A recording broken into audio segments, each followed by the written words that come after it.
안녕하세요. 피터송입니다. 이번 시간에는 대차 대조표의 부채 부분과 자본 부분의 주요 계정에 대해 말씀드리도록 하겠습니다. Attention, please.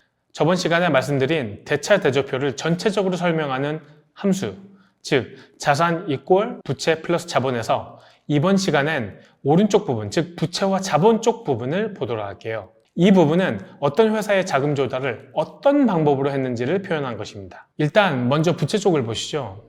부채란 다른 사람들한테 빌린 자금으로 나중에 갚아야 할 자금, 즉 빚을 표현한 것입니다. 부채 부분에서 대략 3, 4개 정도의 주요 계정과 개념을 알아보도록 하겠습니다.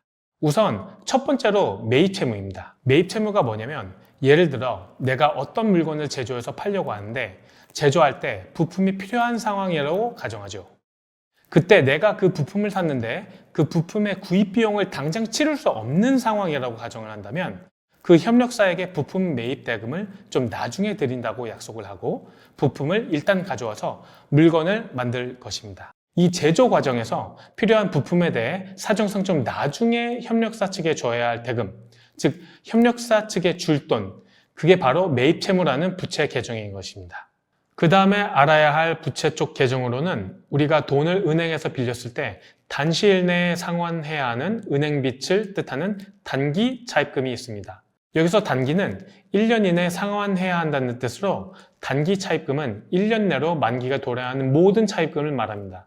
앞서 말씀드린 매입 채무와 만기가 1년 미만으로 남은 단기 차입금을 포함하여 1년 안에 갚아야 할 부채를 총칭해서 유동부채라고 합니다. 이 1년 안에 갚아야 할 부채인 유동부채에 대비해서 갚아야 하는 시기가 1년 이후인 부채를 총칭하여 고정부채라고 하는데 이 고정부채에는 주로 장기 차입금이 있습니다.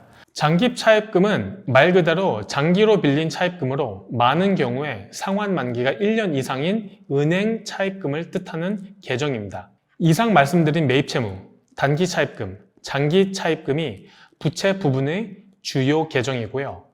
이제 자본 부분에 대해 말씀드리고자 합니다. 자본이란 기업이 필요한 자금을 조달하는 방법 가운데 주주, 즉 회사의 주인이 스스로 조달한 자금을 얘기하는 것입니다. 즉 기본적으로 보면 내가 이 회사를 소유하고 경영하고 있다면 내 돈을 사용해서 이 회사의 필요 자금을 조달한다는 것입니다. 자본의 구성은 크게 3가지가 있습니다. 첫 번째로는 자본금, 즉 소유주나 주주들이 기업에 처음 투자한 금액인 원금을 얘기하는 것이고요. 두 번째로는 자본잉여금이라고 있는데 회사의 주식을 다른 사람에게 팔았을 때 들어오는 자금을 얘기하는 것입니다. 마지막 3번째로는 이익잉여금이라고 있는데 이건 회사의 영업활동에 의해 발생한 주주한테 속한 이익 중에 주주한테 배당되지 않고 회사에 남는 금액을 지칭하는 계정입니다. FM스쿨 지금까지 대차 대조표의 부채 부분과 자본 부분의 주요 계정에 대한 설명을 드렸습니다.